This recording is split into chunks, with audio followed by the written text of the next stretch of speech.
那到底谁赢得了谁，那就很难说了。这个部分是柯文哲所追求的，因为如果他没有往上拉，到时候他极有可能在选举的投票的刹那间呢，他就被弃保了。这个弃保一旦形成，那他的整个所谓不分区部队就会垮台。好，那么我们来替柯文哲想一想，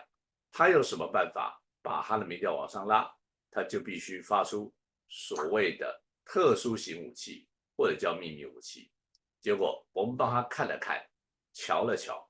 原来他的秘密武器就是当时候在整个从10月1号到11月23号之间，大约有55天的时间里面呢，他和侯友谊互相传递的简讯，这些简讯啊，相信绝对不止一则两则，